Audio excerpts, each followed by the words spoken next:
అందరికీ welcome back to Siddhu ప్రకృతి channel. ఈరోజు మన ఛానల్లో మటన్ హలీం ఎలా చేస్తున్నామో పెట్టబోతున్నాం. చూడండి, మస్ట్ ట్రై. ఇది ఎక్కువగా రంజాన్ సీజన్లో దొరుకుతుంది, చాలామంది తింటారు బాగా. ఫస్ట్ అయితే ఒక గిన్నెలో 2 స్పూన్ల ఎర్రకందిపప్పు, 1 స్పూన్ మినుములు, 2 స్పూన్ల వేపిన శనగపప్పు, ఓట్స్, ఎర్రనూక, ఇంకా వాటర్ వేసుకుని కలిపేసుకుని 5 గంటల వరకు నానబెట్టుకోండి. తర్వాత దీన్ని ఈ పప్పుని కుక్కర్లో వేసి 5 విజిల్స్ వచ్చే వరకు కుక్కర్లో పెట్టండి. తర్వాత ఇంకో కుక్కర్ తీసుకుని అందులో 2 స్పూన్ల ఆయిల్ వేసుకుని దాల్చిన చెక్క, ఇలాచి, బిర్యానీ ఆకు, 8 లవంగాలు, ఇంకా పొడవుగా కోసుకున్న ఉల్లిపాయలు కూడా వేసేసి బాగా వేయించుకోండి.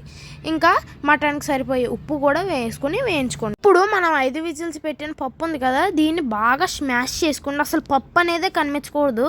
అలా స్మాష్ చేసుకున్న తర్వాత మటన్ చూడండి, మటన్ 1/2 kg మటన్ తీసుకోండి. మీకు ఎంత సరిపోతే అంత మటన్ తీసుకోండి. అంతే ఉప్పు వేసుకోవాలి.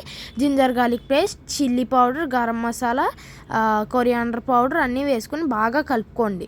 తర్వాత ఇందులో పెప్పర్ పౌడర్ వేసుకుని బాగా కలుపుకోండి, మసాలా అంతా దిగేలాగా. ఇలా కలుపుకున్నాక నీళ్ళు పోసుకుని 15 విజిల్స్ వరకు ఉడకబెట్టుకోండి మటన్ని. తర్వాత ఇది ఉడికిన తర్వాత ఆ గ్రేవీని అంతా తీసి మొత్తం వేస్టేజ్ అంతా మటన్లోంచి తీసేసి ఈ గ్రేవీ ఉంది కదా, ఈ మటన్ ఓన్లీ తీసుకుని దాన్ని బాగా స్మాష్ చేసేయాలి. ఎలాగంటే హలీం తినేటప్పుడు అసలు ఏం ఉండకూడదు. ఇదిగోండి, ఇలా స్మాష్ చేసుకున్న తర్వాత ఈ కర్రీ ఉంటుంది కదా మిగతాది, ఇది ఈ కర్రీని పక్కన పెట్టేసుకోండి. ఇంకో కడాయిలో నెయ్యి వేసుకోండి. నెయ్యి హీట్ ఎక్కాక మనం మటన్ హలీంకి చేసుకున్నాం కదా ఆ మటన్ వేసేయండి.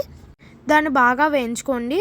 అలా అంటే చాలా స్మూత్గా స్మాష్ చేయండి. తర్వాత మనం ముందుగా చేసి పెట్టుకున్న ఈ పప్పుల పేస్ట్ని వేసేయండి. ఇందులో చాలా ఉంటాయి, ఇందులో పప్పులు ముందు వీడియోలో చూసారు కదా, ముందు క్లిప్లో. తర్వాత ఉప్పు, కారం, రుచికి సరిపడా కారం, ఉప్పు వేసేసుకుని గరం మసాలా, కొరియాండర్ పౌడర్, ఇంకా సన్నంగా తరుక్కున్న పచ్చిమిర్చి, కొరియాండర్, పుదీనా ఇందులో వేసేసుకుని బాగా కలుపుకోండి.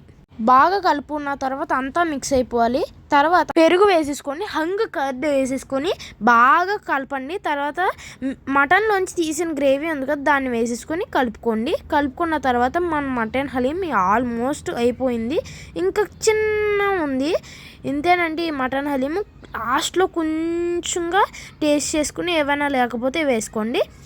ఇవి బిరిస్తా అంటారు హిందీలో, అంటే మీకు తెలిసే ఉంటుంది. ఇది ఫ్రైడ్ ఆనియన్స్, ఇంకా కొత్తిమీర పెట్టుకొని గార్నిష్ చేసుకుని, క్యాష్యూస్ వేసుకొని, బాదం వేసుకుని గుడ్డుతో నంచుకుంటే తిని ఉంటే భలే ఉంటుందండి.